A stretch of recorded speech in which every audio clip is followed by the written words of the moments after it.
Hello everyone, this is Nexus Aviation, and today onwards we are going to start a session wherein either we will select a topic or you can tell us a topic in the comment section and our instructors will go ahead and explain that.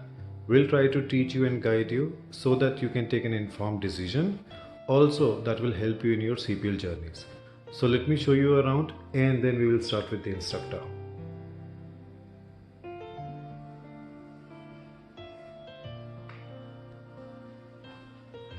And this is our institute, one of the few classes. A session is going on over here.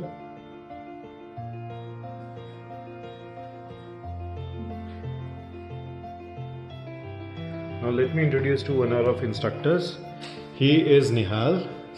Nihal, say hi to everyone. Hi everyone, good evening. Alright, so he is today going to select a topic that he is going to teach you, and this is what we are going to repeat every week. So Nihal, over to you. Yeah, so we have been using our own GPS for a while now, and every time we enter a place, coordinates come, and we must have wondered sometimes what those coordinates actually mean.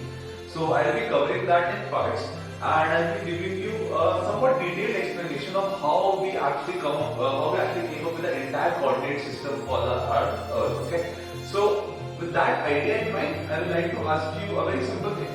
If I ask you right now that can you tell me where is this point A on the surface of Earth, you will be a bit ambiguous. Why? Because you don't have any point of reference to actually measure or tell where is this point A.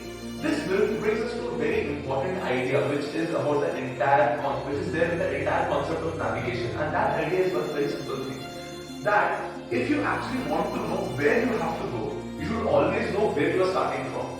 And it is the most basic example that I can give you about this thing is that, for example, that suppose you have to go from your home to a shop, okay? Until and unless you don't know where exactly your home is, you won't ever know how to go to the shop, right? So now, with that idea in mind, I will explain to you that if I have to know where is this point A on the surface of Earth, I need to create certain references that will be fixed. And what are those references? To determine where this point A will be, what mathematicians did was they thought about why not let's just divide the Earth into two equal halves, and of course all of this is completely hypothetical, this is going on right now. So what they did was they drew a circle which will divide the Earth, which we are considering to be a complete true sphere, to divide it into two equal halves, okay? And it somewhat look like this. So now we have a sphere which is divided by a circle into two equal halves. And now you can clearly see that this point A is actually lying on the upper half of this circle. And now, as we all know that Earth has two poles, one is North Pole and one is South Pole, we name this hemisphere as Northern Hemisphere,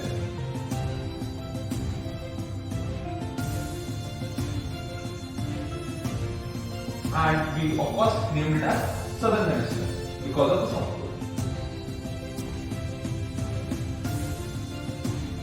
Now you can clearly see that this point A is lying in the northern hemisphere. See, this is what happens when you start making references. And what we call this circle as, all of you must know that this circle is called as equator.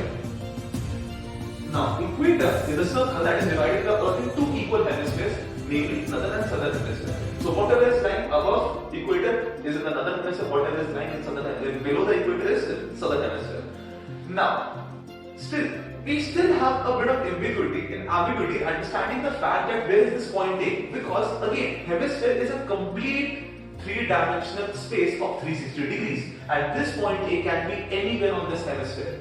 So how do we actually determine where is this point A? Now you can clearly see that we need a situation or we need a reference which will help us determine whether this point A is left of it or actually right of it. And to solve that problem, what we did was, again, we drew an imaginary semicircle which was running from North Pole to South Pole, somewhat like this.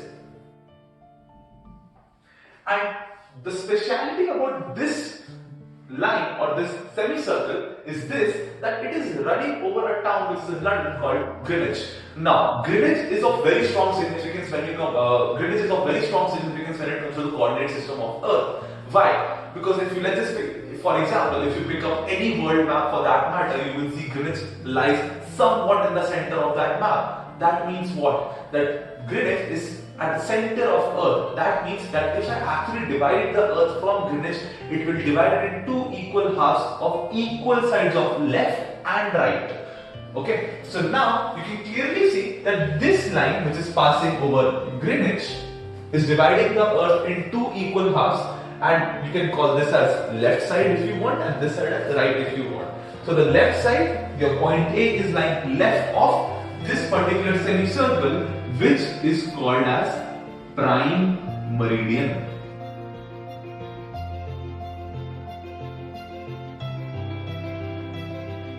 Prime meridian. Now, you can clearly see that this point A is lying left of prime meridian, and by default, whatever is left of prime meridian, we call it as east. Whatever is right of prime meridian is considered to be the west of prime meridian. Now, you can clearly see that point A is in the northern hemisphere on the east of prime meridian. So basically, it is in the northeastern hemisphere. For example, India lies in the northeastern hemisphere. That means what? India is somewhat above equator and east of prime meridian. Now, you can clearly see that you have actually identified what this point A is and where this point A is. But again, how do you reach this point A? How much do you need to travel above equator to reach this point A? Or how much do you need to travel from prime meridian to reach this point A? Whenever I use the term how much, that simply means I need to find out by how many distance or by how much quantity I need to travel to reach to this point.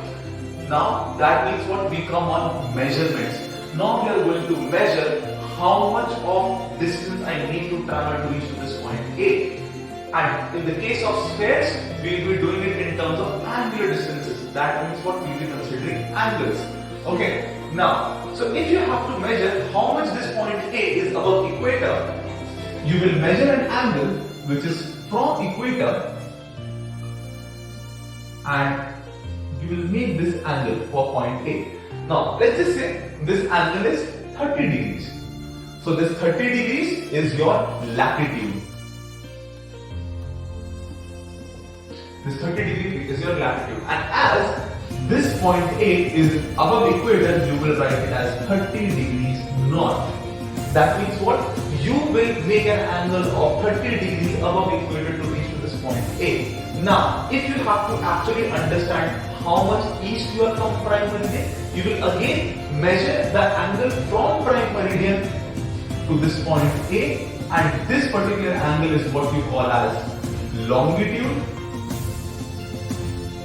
And let's just say this angle is 25 degrees. So clearly this is 25 degrees east of prime meridian, so you will write it as 0.5 degrees east. So this is how the entire coordinate system is plotted.